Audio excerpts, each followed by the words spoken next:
Liturgi Kanonisasi.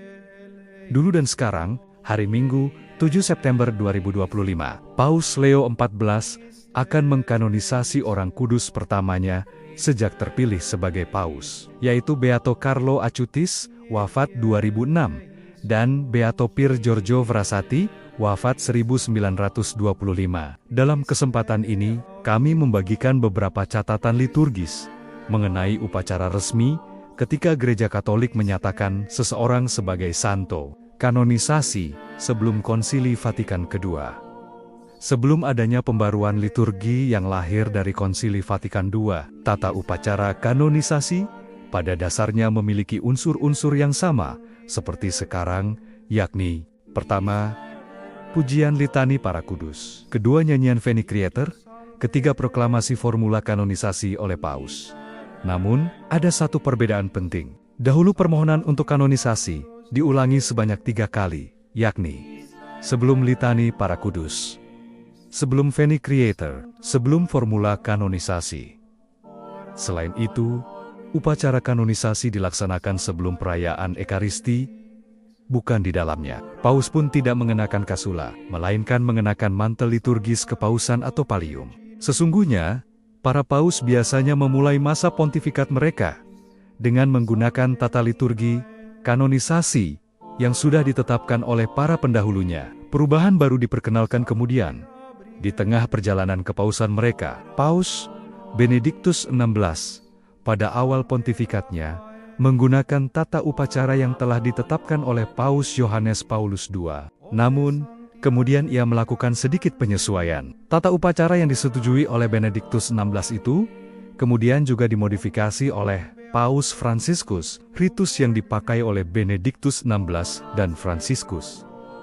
Pada dasarnya tata upacara mereka sama, yang berbeda hanyalah kapan kanonisasi itu dilakukan ialah pada masa Benediktus XVI kanonisasi dilakukan sebelum misa dimulai, sebagai ritus pembuka di luar misa. Pada masa Paus Fransiskus, kanonisasi dimasukkan ke dalam perayaan Ekaristi, sebagaimana yang juga dilakukan oleh Paus Yohanes Paulus II.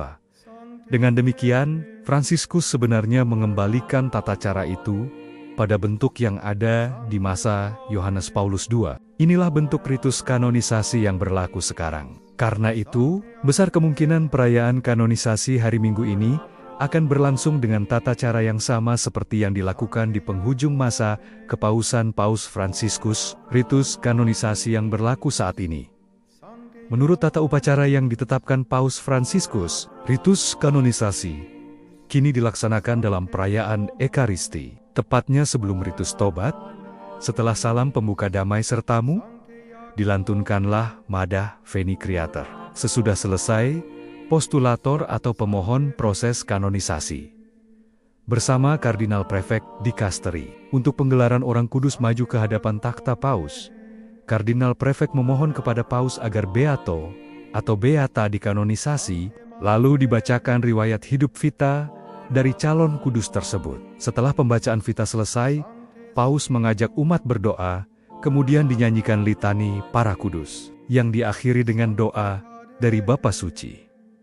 Sesudah itu, Paus duduk di takhtanya, mengenakan mitra dan dengan menggenggam ferula atau tongkat gembala, ia mengucapkan rumus kanonisasi. Setelah Paus mengucapkan rumus kanonisasi, lagu Aiubilit Deo dilantunkan. Sementara itu, relikui para kudus baru dibawa dan ditempatkan di dekat altar. Lilin dan bunga diletakkan di sekitarnya, dan diakon mengayunkan dupa untuk menghormati relikui tersebut. Sesudah Aiubilit Deo selesai, Kardinal Prefek mewakili gereja mengucapkan terima kasih kepada Paus atas kanonisasi itu, sekaligus memohon agar Paus memerintahkan penulisan surat apostolik kanonisasi. Paus pun menjawab, "Saya memerintahkan." Setelah bagian ini, ritus tobat dihilangkan, lalu dilanjutkan dengan Madah Kemuliaan Gloria, dan misa pun berjalan seperti biasa. Itulah ritus kanonisasi yang dilaksanakan sekarang. Semoga kehadiran para kudus dalam gereja membuat gereja makin tumbuh berkembang, menjadi saksi iman yang hidup di dunia saat ini. Tuhan Yesus memberkati.